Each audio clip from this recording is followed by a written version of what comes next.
Walang katiyakan. Bakit mo nasabi, Pastor? Tingnan nyo na lang sa pag-aasawa.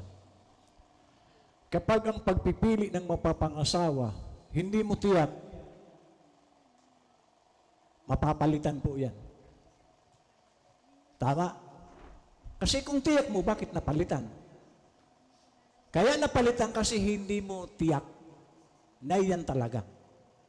So kaya nga sa atin pong lagi ko po itong sinasabi sa inyo, mga kabataan, kung pipili kayo ng mapapangasawa, tiyakin nyo, kasi isa lang po ang asawang ibinibigay ni Lord, hindi po dalawa. Sa buhay na ito, isa lang. Dahil nasa mensahe na po tayo. Noong araw siguro, pwede yan. Wala ka pa naman sa mensahe. Nagkamali ka, nagpalit ka. Pero ngayong nasa mensahe tayo, mga kabataan, hindi pwede yan. Kung sino yung napili mo, panindigan mo. Kaya, pag-aralan mo kung pipili ka, pag-aralan mo. Kasi, once na nag-girlfriend o nag-boyfriend ka, unbeliever,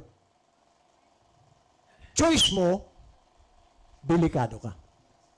So kung tayo po'y pipili, tiyakin mo na yan ay ang Diyos mismo ang pumili. Paano mapipili ang Diyos, Pastor? Sa pamamagitan ng prayer, ipagkatiwala mo kay Lord, nabigyan ka ni Lord ng taong pinili niya. Kasi kung ikaw ang pipili, sabi ng mundo, sablay. Alam niyo ba yung sablay? Bigo. Ayun, dito po tayo. Kasi po, tingnan niyo po, pumili tayo ng mga kandidato. Amen. Tanong, yung bang napili natin, maganda. Kasi pag tao ang pumili, sablay, budol, lulukuhin tayo ng pinili natin. Bakit? Hindi si Lord ang may gusto, tayo. So pag tayo ang may gusto, hindi ka po tiyak na magiging maganda. Pero pag si Lord ang pumili, laging maganda. Amen? Ayun. Ito pong ating tatalakayin dito sa mga talatang ito. Tingnan niyo po, Si Abraham, sa verse 42, paragraph 42. Abraham coming from Babylon. So si Abraham po, hindi po siya Israelite. Hintil. Galing siya sa Babylonia. Ano yung Babylonia? Ito po yung sinira ng Diyos. At paano sinira ng Diyos ang Babylonia? Kasi gusto nilang ang Diyos. Kasi ang plano ni King Nimrod, marating ang langit sa paraan niya. May mga taong ganoon, gustong marating ang langit sa pamamaraan niya. So ang ginawa ni King Nimrod, nagtayo siya ng mataas na building na tinatawag na Tower of Babylon. Ang taas na. Umabot na sila sa ulat. Grabe si Nimrod. Sa kagustuhan niyang marating ang langit sa paraan niya. Pero, nangyari ba? Ang ginawa ni Nimrod, kasi ulap na eh. Pero para makatiyak si King Nimrod, kumuha siya ng pana. Pag ito niya tumusok, langit na. Lahat ng pana niya bumabalik. Malayo pa. So, dahil sa kagustuhan ng tao na marating ang langit sa kaparaanan niya, sinira ni Lord ang Babylon. So kung tayo po sa pamamagitan ng ating kagustuhang marating ang langit, mabibigo ka. Sapagkat ang langit ay pag-aari ng Diyos. At dahil pag-aari niya, kung sino lamang ang gusto niyang ipasok doon, yun lang. Hindi yung, kasi tingnan mo, tulad na sinabi ko sa inyo kanina, Saan ka pupunta pag namatay? Sa langit. Ang galing ang bilis langit. Pero alalahanin natin, si Lord ang magpapasya kung pwede ka. Hindi tayo. Kaya nga, makaawa tayo kay Lord, nakasama tayo sa langit. Kasi siyang magdidesisyon kung pwede ka. Lalo na kung tatamad-tamad ka, hindi ka naman naglilingkod, paano mo? O sige, halimbawa, sa kumpanya, may pumasok, ikaw may-ari ng kumpanya. Yung mga trabahador, naglagay ka ng CCTV. Pag alis mo, puro upo. Anong gagawin mo doon sa mga paupo-upo na trabahador? Anong gagawin niyo? Nakikita mo sa CCTV nakaupo. Anong gagawin? Alam na alam niyo tatanggalin ang paupo-upo. Hindi ka naman tatrabaho pa. Tapos hihingi ka sweldo. Ganon din po sa Diyos. Kailangan mong maglingkod. Amen, so sinira ng Diyos, pati lingwahe. Dati isang lingwahe nila. Ngayon, sinira ng Diyos. Meron doon siguro Ilocano. May Pangalatot. Meron Tagalog. May Bisaya. May Mindanao. So pag nag-uusap na sila, hindi na magkaintindihan. Iyan po ang Diyos. Kaya ang nangyayari doon sa mga taong hindi talaga niya pinili, magulo po yan. Tandaan niyo po nagiging magulo. Naging magulo sila. Bakit? Hindi kalooban ng Diyos ang kanilang ginagawa. So maging sa church, pag ikaw isa ka doon sa taong magulo, ibig sabihin, hindi mo naunawaan kung ano ang plano ng Diyos sa iglesia. Amen. Okay. Sabi ko rito. Abraham coming from Babylon with his father down into Shinar, the valley of Shinar, where the souls of many journeyed up after the destroying of Babylon. Winasak niya ang Babylon. All the confusion taking place. Abraham's father, parent, brought Abraham and his loved ones down into Shinar. And all that land, among all those people, God found favor with one man found favor with God. So tingnan niyo po ang daming tao doon. Pero isa lang ang napili ng Diyos na bigyan ng pabor. Si Abraham. Ang daming tao noon. So makikita niyo po, hindi yung tao na lalapit kay Lord, hihingin pabor. Si Lord ang magbibigay mismo ng pabor kung isa kang pinili ng Diyos. So kung pinili ka ng Diyos, walang problema. At ang lahat ng pabor, ibibigay siya ng Diyos. At nakita natin sa isang madaling istorya, si Abraham ay pinayaman ng Diyos. Ibig sabihin, hindi po masama ang yumaman. Pinayaman ng Diyos si Abraham. Kaya kung ikaw ay payamanin ng Diyos, hindi masama. Kasi may mga taong ginadastified na siguro ang Diyos ito lang ang gusto niya. Di ba may mga ganong Kristiyano? Ito ang kalooban. Sino may sabi sa ang kalooban ng Diyos maghirap ka? Wala pong sinabi sa Bible na maghirap. Ano ang sabi ng John 10 verse 10? Naparito ako upang mga tupay magkaroon ng buhay, isang buhay na ganap at kasiyasiyang buhay. Abundant life. So kung tayo po ay mananampalataya, tulad ni Abraham na siya ang father of faith, pinayaman siya ng Diyos. Kaya lang si Abraham, taong alam niya kung saan niya gagamitin ang pagpapalang ibinigay ng Diyos sa kanya. Kaya lalo siyang pinagpala ng Diyos. Nabigat po ito. Balikan natin yung scripture. Sabi niya, tingnan niyo po ang pabor na ibinigay ng Diyos kay Abraham. Now the Lord had said unto Abram, get thee out of thy country.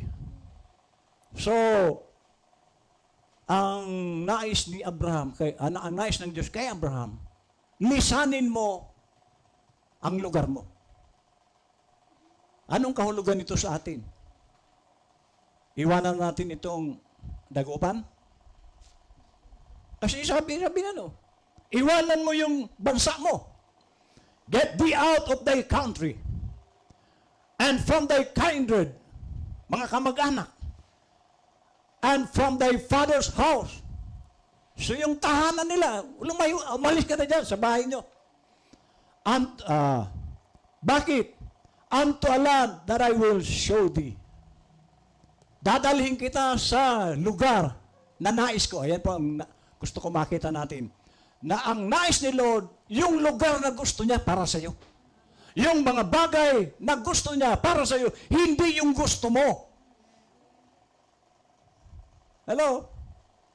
So, ang ibig sabihin, kung merong nais nating mangyari, siguraduhin mo na gusto ng Diyos yung nangyayari sa iyo. Kaya kung ang kahirapan nasa sa iyo, hindi po yan ang gusto ni Lord. Kung kabiguan ang nararanasan, hindi po yan ang kalooban ng Diyos sa iyo. Ang nais ni Lord, isa kang matagumpay na Kristiyano. Isa kang pinagpala. Bakit? O, tingnan niyo, basahin ko ulit.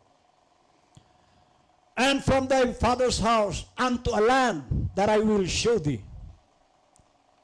And I will make of thee a great nation. Gagawin kitang isang dakilang bansa. So hindi po ito lugar. Tao po ito. Dakila ka. Ano pa? And I will bless them that bless thee. So ang magpala sa iyo, Abraham, pagpapalain ko. Now, buksan mo nga, Galatians 6:7 para lalo natin ito makita. Galatians 6:7.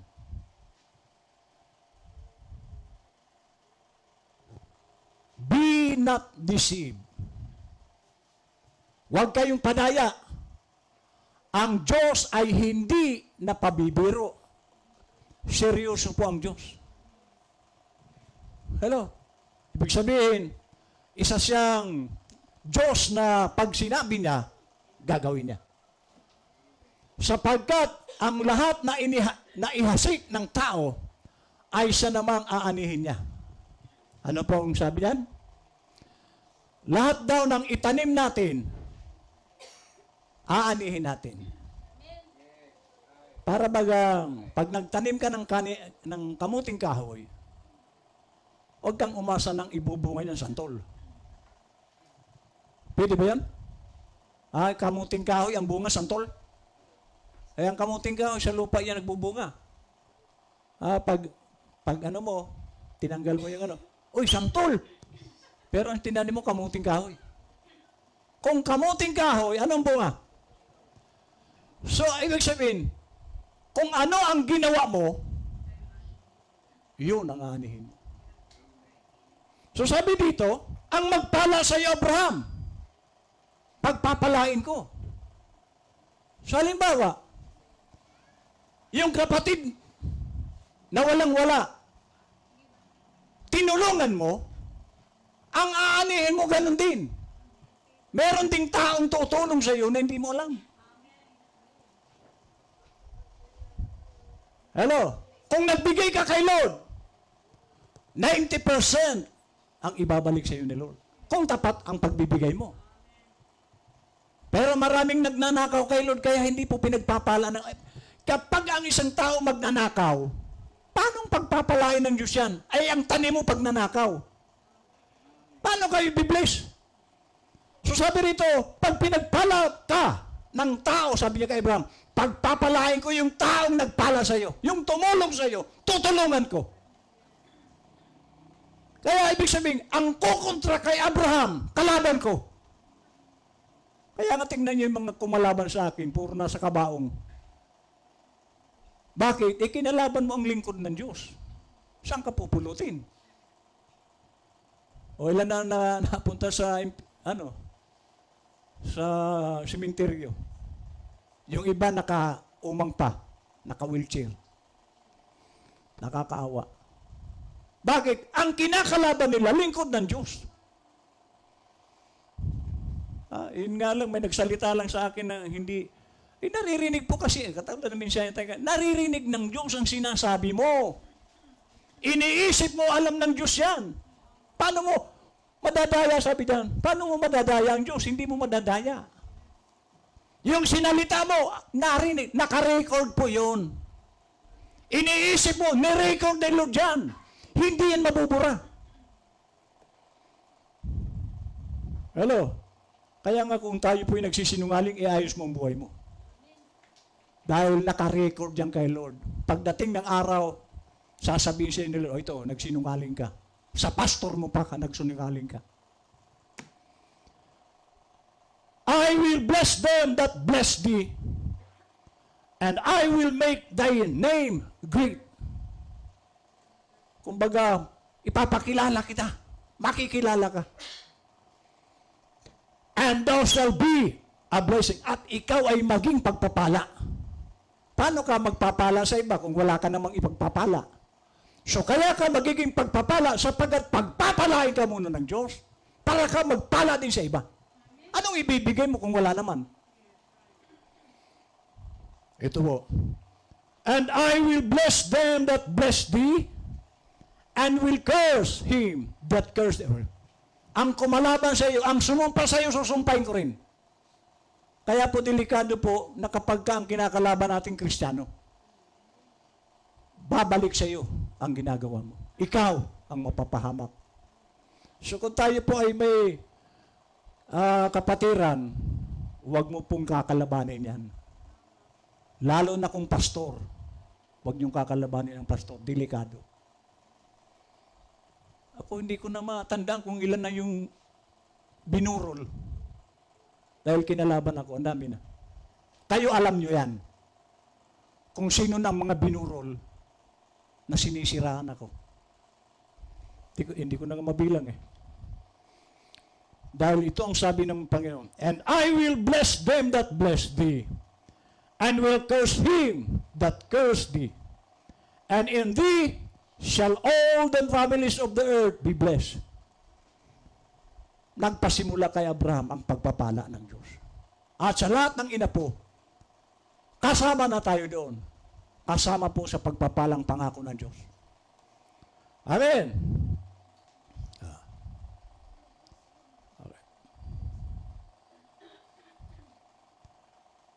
Now I want you to notice, that is the beginning of Christianity. So nagpasimula pala ang Christianity kay Abraham.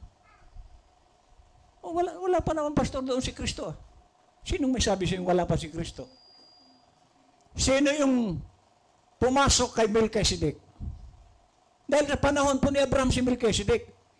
Sino yung Melchizedek? Si Jesus Christ.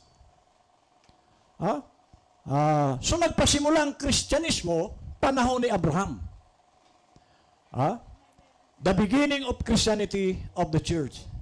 And I want you to notice, it wasn't because Abraham was a good man. Oh, pinili ba si Abraham dahil mabuting tao?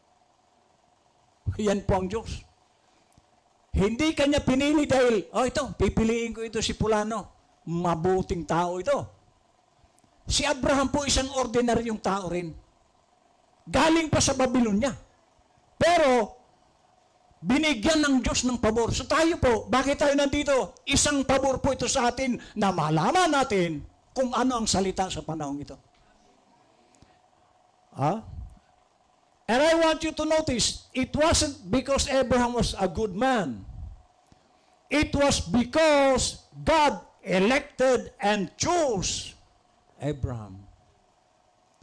So sa John 15:16, sabi ni Lord, you have not chosen me, but I have chosen you.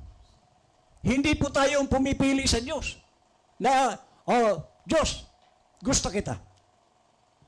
Lahat po ng tao, umiiwas sa Diyos.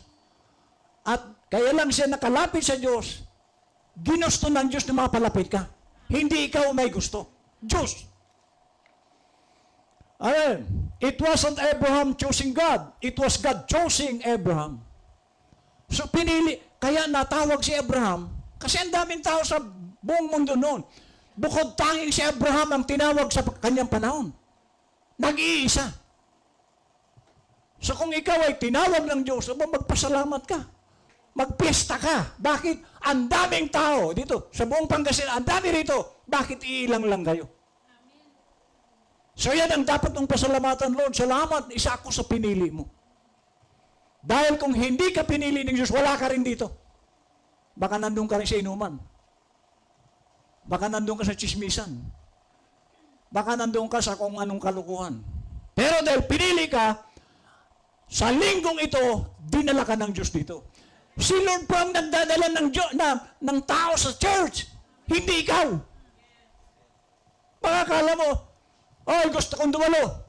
Paano kung binigyan ka ng sakit? Paano ka makapunta? Paano kung pagising mo sa umaga, namamaga ang lalamunan mo, pati mata mo namamaga, paano ka makapunta rito? So si Lord ang nagdadala. Kung ayaw ni Lord na mapunta ka sa church, wala ka rito. Sigurado yun. Hindi ikaw may gusto na dumalo ka. Si Lord. Kaya pasalamat ka kung nakadalo ka. Niloob ng Diyos na makarating ka. Pero kung ayaw ni Lord, hindi ka makakarating dito. Dahil ang nangyayari tulad ng ating napag-aralan kanina, walang bago. Lahat yan nangyari na sa mata ng Diyos. Amen. Kaya wag po tayong, kung tayo po ay dinadala ni Lord sa church, pasalamat ka. Dahil kung ayaw ni Lord, hindi ka makakarating dito. Baka dyan pa lang sa daan, nasa ilalim ka ng truck, hindi ka na makarating dito.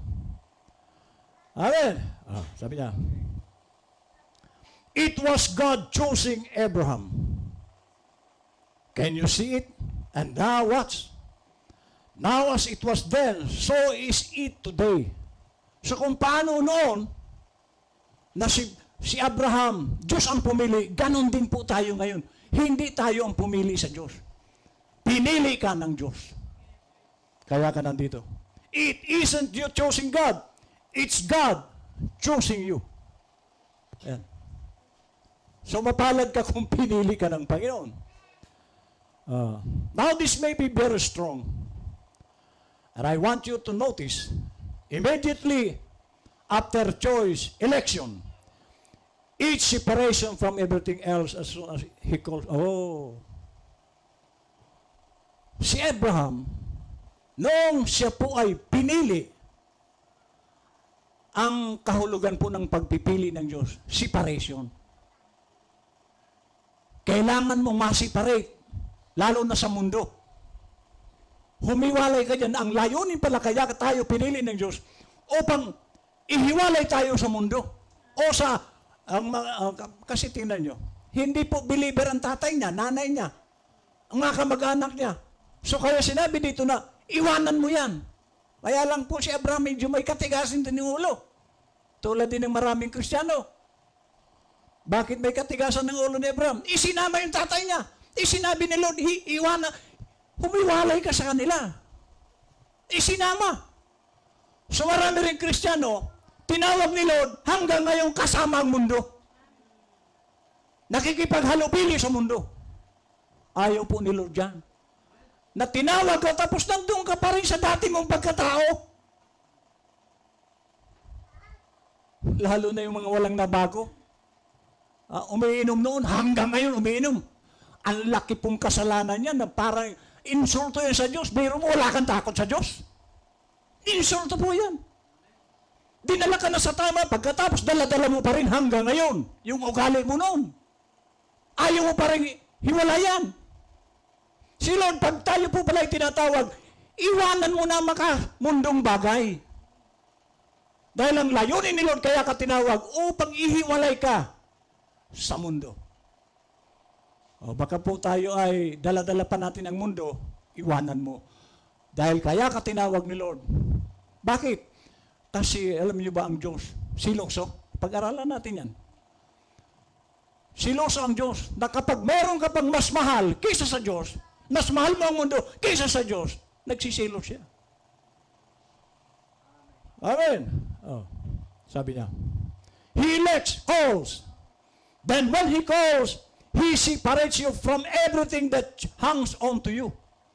That proves that it isn't a denomination. It isn't 2 or 3 people together. He expects every individual. So ang calling ni Lord, hindi po buong pamilya.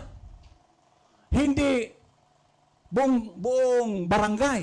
Hindi buong bayan. Pag tumawag si Lord, individual. Isa-isa. Kaya nga makikita nyo, minsan, nauuna ang tatay. Kadalasan yon. And then, sumunod yung asawa. And then, sumunod yung mga anak. Hindi sabay-sabay. Bakit? Kasi ang pagtawag ng Diyos, individual. Isa-isa. Hindi po grupo-grupo.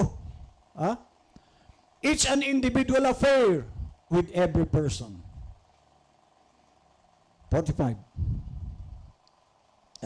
Ito. It isn't because my mother there is saved. Oh, ang salvation po ninyong mga anak, hindi dahil saved yung nanay mo o tatay mo. Hello, kasi yung iba, total Kristiyano ang tatay ko. Total Kristiyano ang nanay ko. Ligtas na ako. Mali. Individual. So ang salvation, huwag mong isandal sa nanay at tatay mo. Ang salvation, tiyakin mo rin sarili mo kasama ka sa ligtas. Kasi kanya-kanya po ito. Ito, lagi niyong naririnig sa akin. Ang mga anak ko, hindi ko sila maililigtas. Pastor tatay ko. Okay na. No. Pag-aralan din nila kung ano ang kaligtasan. Kanya-kanya. Bakit? Yung kaluluwa niya, hindi ko kaluluwa. May sarili din siyang kaluluwa dapat maligtas. Iba rin ang kaluluwa ko. So sabi rito, it isn't because my mother there is saved, that I am saved. It's because God chose me in Christ. I want you to see it. Not you choosing yourself. Hindi rin pala ikaw ang pumili sa sarili mong maligtas. Si Lord. So, pasalamat ka, isa ka sa pinili ng Diyos. Kung pinili ka nga at iniligtas. Not your choice, how much you paid. When you turn a new page, you had nothing to do with it. God, oh my, when you get to see what's truth, you say, you mean that I didn't turn to the Lord? No, sir. Hindi naman ikaw ang naglagay sa sarili mo kung bakit ka naligtas. Si Lord.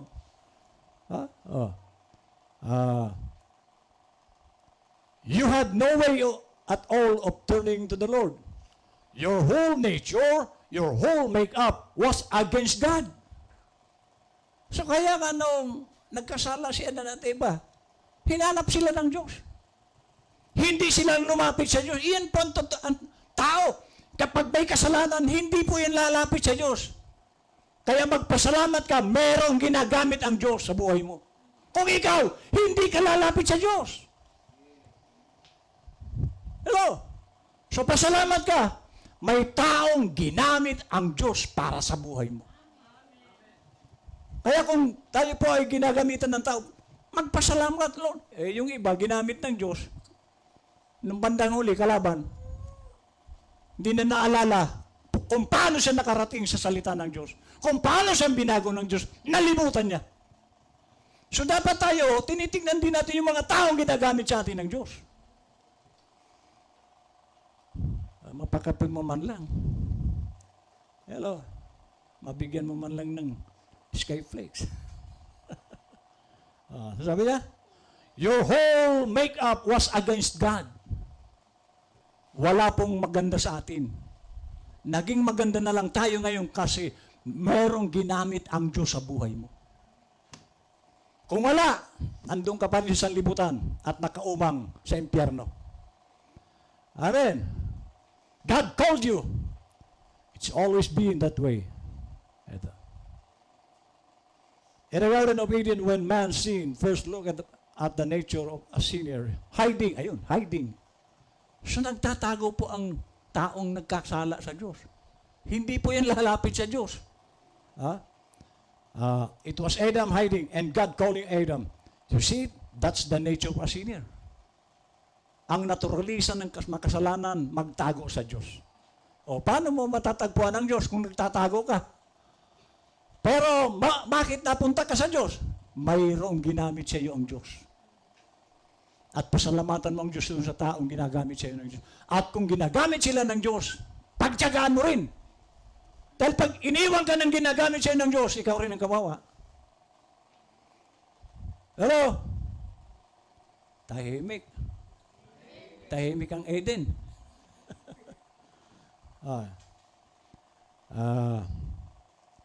That's the nature of a sinner. Hide. Run away. Get behind something. But God calling. Oh my, grace, amazing grace. God calling. So yung pag-iwas natin kay Lord, tinawag tayo ng Diyos at ulitin ko, ang Diyos kasi, tingnan nyo, ang first coming ni Lord, bilang tao. Isang laman noon, sinilang si Jesus Christ. Ang second coming ni Lord, 120. Tao. Ang third coming ni Lord, many-membered body, tao. So kaya, ang bawat pagdating ng Diyos sa tao, tao. So ang ginagamit sa ating tao, amen. Kaya pasalamat ka kung merong taong nagtsatsaga sa iyo. Amen. Bakit? Ang halaga ng tao ay magkano? Magkano? Ano, mura? Ang halaga mo is 10,000 world. Ganyan kamahal ang presyo ng kaluluwa mo. So, kung naligtas ka, dahil may ginamit na tao sa buhay mo, ang laki ng utang mo. 10,000 world. Amen? Sabi niya. And now notice, you say, oh, that was Adam and Eve. It's always through the Bible, the same Jesus said, no man can come to me except my Father draws him. Is that right? Now, that's the word. And that's the way we want it. The word, then you know where you're standing. So, kung hindi niya kayo dalhin sa akin ng Ama, wala kayo dito. Kaya kayo nakasama ko, sabi ni Lord, ang Diyos, ang Ama ang nagdala sa inyo para makasama ko. So meron pong nagdadala sa tao sa kaligtasan. Amen? Sino man yon, basta ang mahalaga, si Lord lagi yon. Ang nagdala sa iyo para maligtas. Hindi ikaw. Huwag mong isipin na ikaw ang nagdala sa iyo rito. No. Ang totoo niyan, sabi ng propeta, nagtatago ka sa Diyos. Pero salamat na lang, may taong nagtiyaga sa iyo para dalhin ka sa paanan ng Diyos. Amen.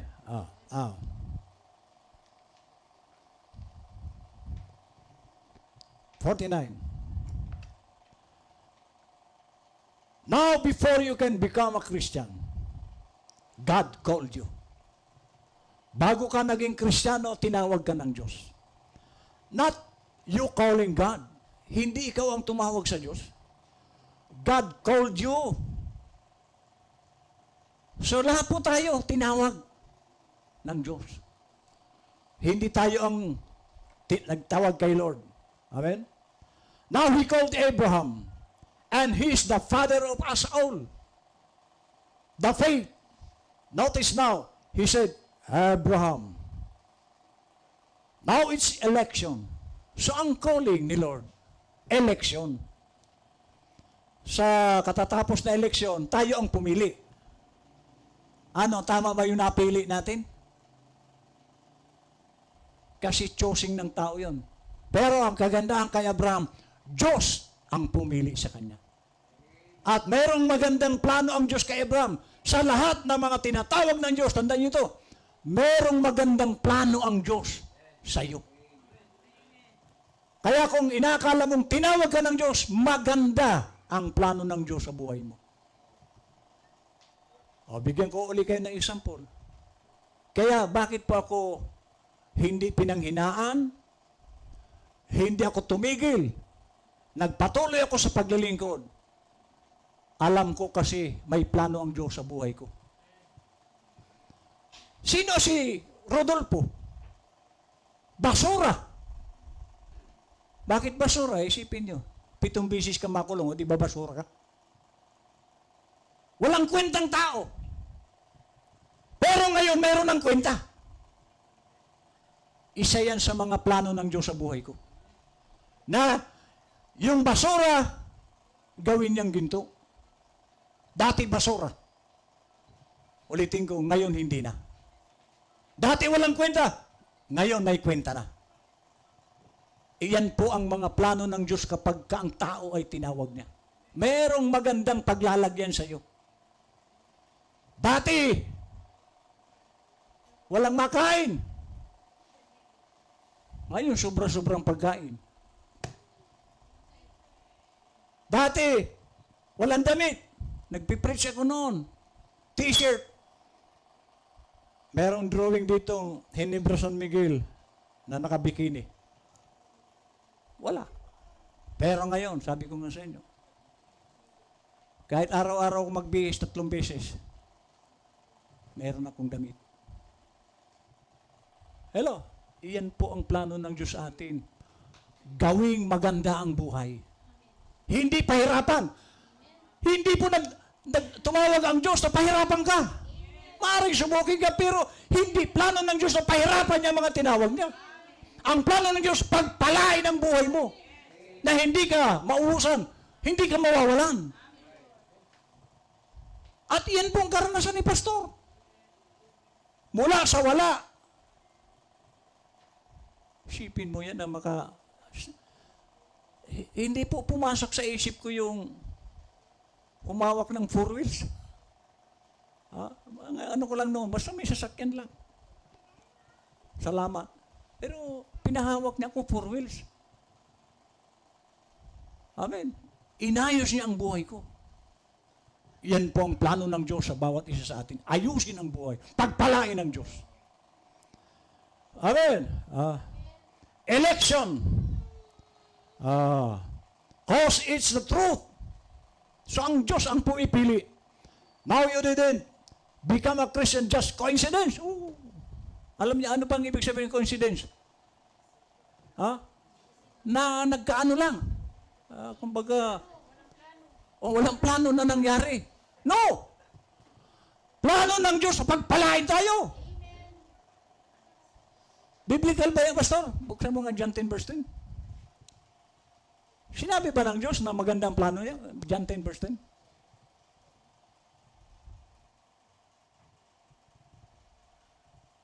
Ano sabi? Ito.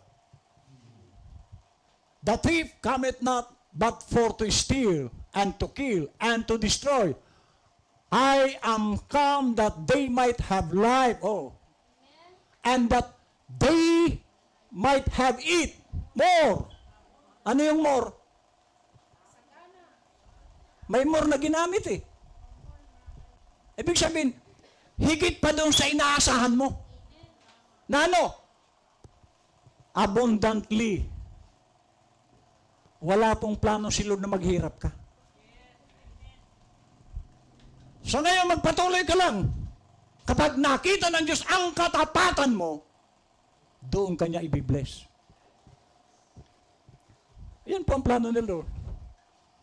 And that they might have it more. Anong plano ni Satanas? Pag nakawang ka, patayin ka, sirain ka, wasakin ka. Pag si Satanas, ang kasama mo, yan ang plano niya. Pag nakawang ka, ano yung pag nanakawin sa iyo? Kalusugan. Pera. Paano nananakaw ni Satanas ng pera mo? Utosan ka ni Satanas. Bumili ka sigarilyo. Bumili ka alak. Hello? Nanakaw na yung pera mo. Bumili ka lang magsigarilyo. Nagkasakit ka, ninakaw ang kalusugan mo. Inom, ninakaw ang kalusugan mo. Magnanakaw po si Satan. Pati kaluluwa mo, nanakawin niya yan para dalhin sa impyerno. Ano pa? Patayin ka. At sabi ko nga sa inyo, ang pagsusuicide ay yung isang paraan ng suicide is inom ka ng inom, sigarilyo ng sigarilyo. Hanggang sa nagkasakit ka, hanggang sa namatay ka, suicide po yun. Na hindi bigla. dahan-dahang suicide. And to destroy, wasakin ang buhay mo. Naalala nyo yung pinsan ko nung kwento ko sa inyo? Yung asawa yung gitira. Nag-abroad yung kapitbahay. Nung nasa abroad na, padala. Inayos ang bahay. Bumili ng mga bagong gamit. Kalan, kotsyon, radyo. Sabi nung asawa ng pinsan ko, ikaw kasi, hindi ka nag-abroad. Tingnan mo sila. Nag-abroad. Gumanda ang buhay. So, nag-abroad din yung pinsan ko kasi inggitira yung asawa. Nung nasa abroad na, at 2 years ang kontrata, nung matatapos yung kontrata, uwi na. Pagdating sa bahay, 2 anak namin, bakit ngayon? Ay, 3 na. Sa inggit. Iyan po ang trabaho ni Satan. Sirain ang buhay mo. Pero si Lord, abundansyang buhay, mapayapang buhay, masaganang buhay, may kagalakan na buhay. Ano pang hahanapin mo kay Lord kung nasa sayo?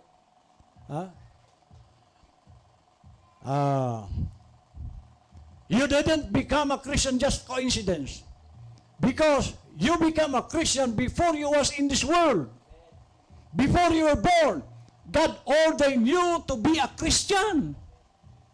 Sa mga taong tinawag ng Diyos, hindi ka pa tao, talagang mapupunta ka sa pagiging Kristiyano. Iyon ang plano ng Diyos sa buhay mo. Hindi mo yan maiwasan. Bakit? Hindi naman si pastor. Sa palagay nyo ba si pastor ang nag-born again sa inyo? No!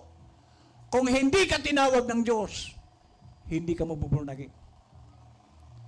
Amen? God ordained you to be a Christian from the Garden of Eden, from before the foundation of the world. Or you say, is that right, brother? That's the truth. God, before there was ever, you know anything. Wala ka pa sa mundong ito. 100,000 of years, nasa isipan ka na ng Diyos na ikaw ay tatawagin niya at magiging Kristiyano. Yan pang ang ano sa Diyos. Pero mo, wala kang malay na magiging Kristiyano. Wala kang malay na ikaw pala ay tagalangit.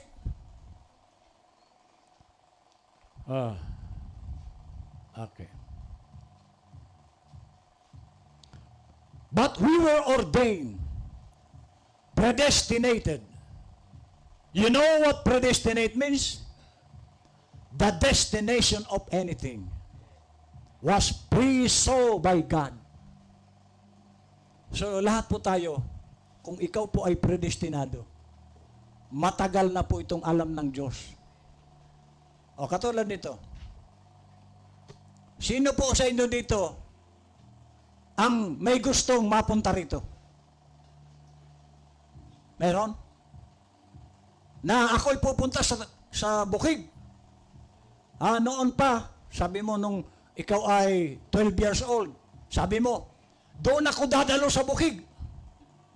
Plano mo ba yun? Na pumunta rito? Wala. Ba't nandito ka? Si Lord ang nagdala sa inyo rito. Hindi si pastor. Sino ako? Wala naman akong kaugnayan sa kaligtasan nyo. Si Lord ang nagdala sa inyo rito. Amen. Ngayon, alalahanin po natin na kung merong Diyos, merong ano? Kung merong Diyos, meron ding ano? Demonyo. Kung ang Diyos magandang plano sa iyo, alalahanin mo si Satanas, masama ang plano niya sa iyo. Alin sa dalawa ang susundin nyo? Kasi sabi ng Diyos, huwag niyong kalimutan ang araw ng ano? Sabi ni Satanas, kalimutan mo muna. Pero, pag Biyernes, huwag ka munang dumalo pag Biyernes. Alam na ni Lord yan. Ulitin ko, kung mayroong Diyos, mayroong demonyo na kumukontra doon sa nais ng Diyos. Kanino ka sumusunod? Praise the Lord, kung si Lord. Okay. But we were ordained, predestinated. You know what predestinate means? The destination of anything. Tulad ng pinaliwanag ko sa inyo kanina. Amen. Okay. Lapit na po. 2 oras at kalahati na lang. Ito maganda.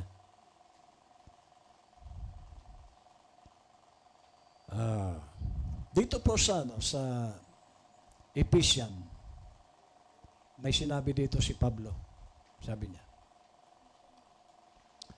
Paul, an apostle of Jesus Christ by the will of God. So nakita niyo?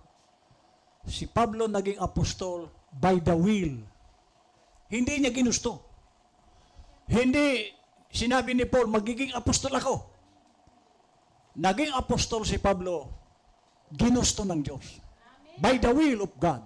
At kaya dapat tayo rin, ay kung ikaw ay naglilingkod sa Diyos, tiyakin mo na kalooban ng Diyos yung ginagawa mo. Look, grace be unto you, sabi niya, and peace from God the Father and from the Lord Jesus Christ. Blessed be the God and Father of our Lord Jesus Christ, who has blessed us with all spiritual blessing in heavenly places in Christ Jesus. According as He hath chosen us in Him before the foundation of the world. Kailan tayo pinili? Before. Wala pang mundo. Pinili ka na. Ano ang plano niya? That we should be holy. Ang layunin ni Lord kaya ka pinili para gawin kang banal. Kaya nga sabing, let us make man in our own image. So ang Kristiyanong pinili ni Lord, nilikha kanya sa imahe ng Diyos. Ano ang imahe ng Diyos? Banal. Anong imahe ni Kristo? Masunurin. Ganun ka ba ka mga sunurin? Ikaw yun. Pero kung hindi ka naman sumusunod, hindi ikaw yun. Dahil ang image ni Lord, pinakita niya nung siya namuhay sa lupa, isa sang masunurin na anak. Amen. Not our own holiness. Well, you say, do you believe in holiness? Brother Ram? Sure. Not mine. In His. My holiness is nothing.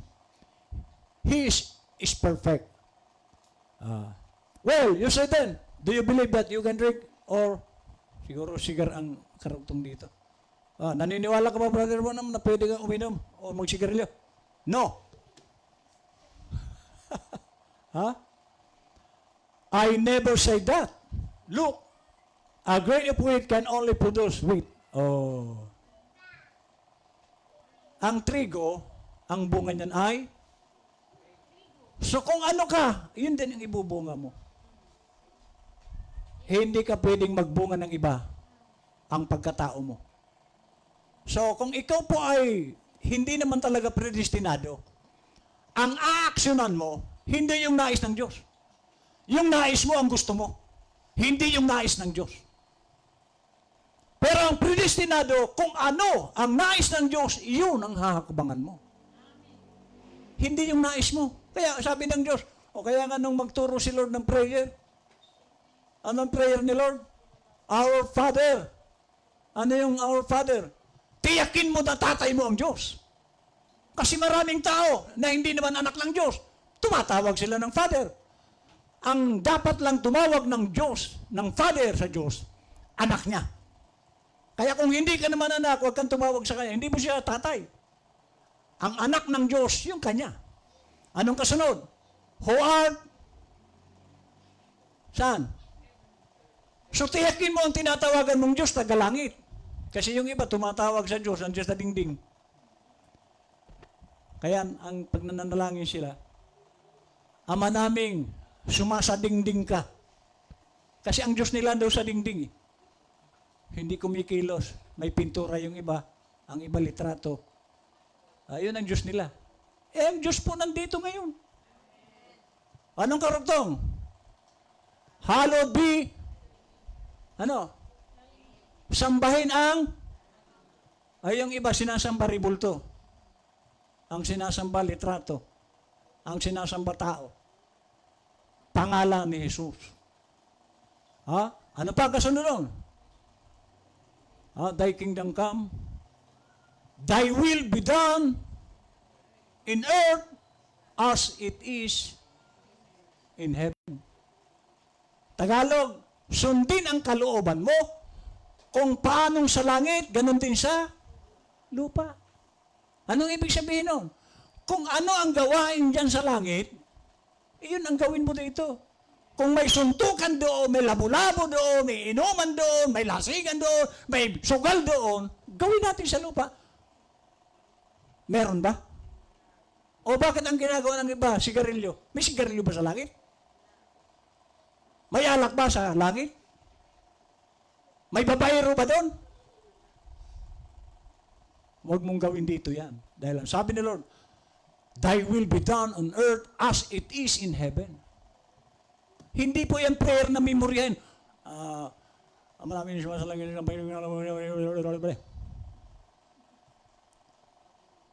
tingnan mo kung ano ang kahulugan ng prayer.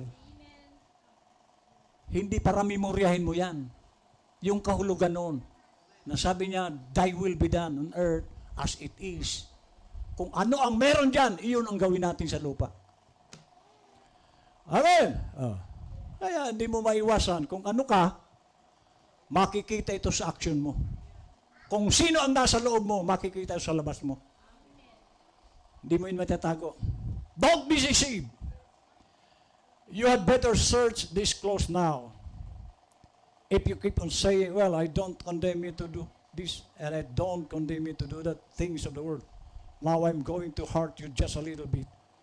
Pull the feathers back the other way. But it's this one sure evidence. You have never been to Christ. You never been born again. Sabi ni prophet, huwag niyong dayain ang sarili niyo. Kasi makikita sa buhay mo kung sino ka. Sa pastor, pwede kang magtago. Tama? Pwede kang kaya mo ginagawa, wala naman si pastor. Hindi ako nakikita. Si pastor, si Lord. Kasi sabi ko nga sa inyo, dito sa church, pwede tayong magkunwari dito, na totoo.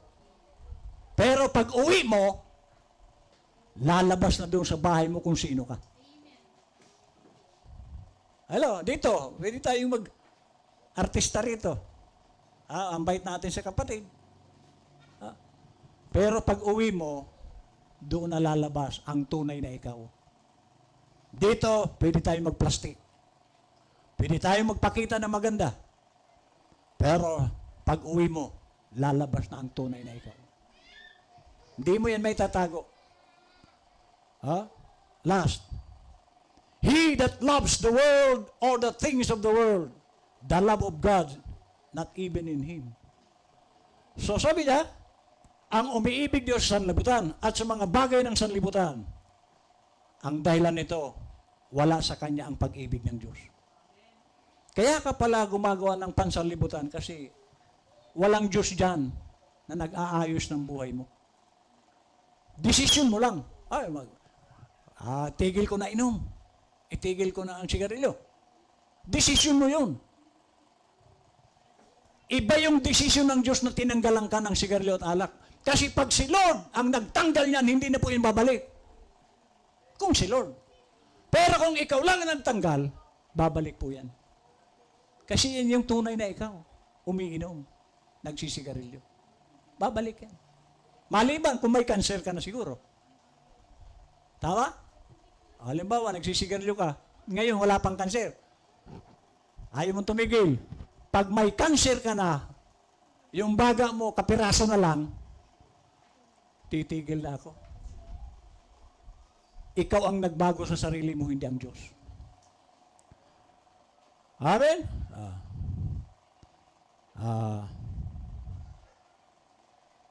Now you just quit doing it because you know you ought to do it. And quit doing this, that's the sign that you haven't got nowhere yet.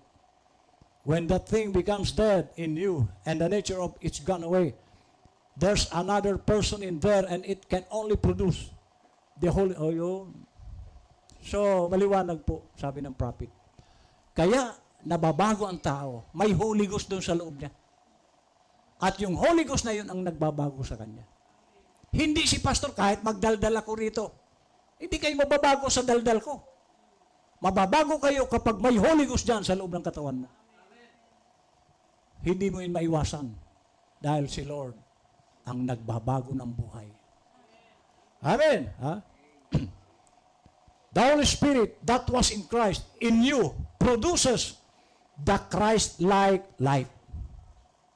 Kaya, pati kapitbahay mo, uy, di ba siya yan? Lasing guro yan ah. Akin ay andila. Hello? Magtataka sila. Lasing guro yan. Oh, binato niya ng bahay ko. Na bakit ang bait ngayon? Kasi yung Holy Ghost na nasa kanya, binago siya ng Diyos. Hindi po tayo nagbabago. Diyos, kapag nanahan sa iyo ang Diyos sa katawan mo, babago. Hindi mo kailangan magbago ng sarili mo. Ang Diyos ang magbabago sa ikaw. Kasi kung ikaw ang magbabago, babalik yan. Pero kung ang Diyos ang magbabago sa iyo, hindi na po yan babalik. Yung alak, isusumpa mo. Pero kung ang sarap ng panlasa mo, mabuti wala niyan dito. Brother Edward, meron pa bang gumaganyan? Wala na. Dito siguro sa church. Pag uwi, meron. Ulitin ko, kaya hindi nababago ang iba. Siya kasi ang nagbabago sa sarili niya. Hindi mo yan magagawa. Pero kung si Lord ang nagbago sa iyo, hindi mo na yan babalikan. Bakit? Ang Diyos na naninirahan sa iyo, ayaw niya. Amen. God bless.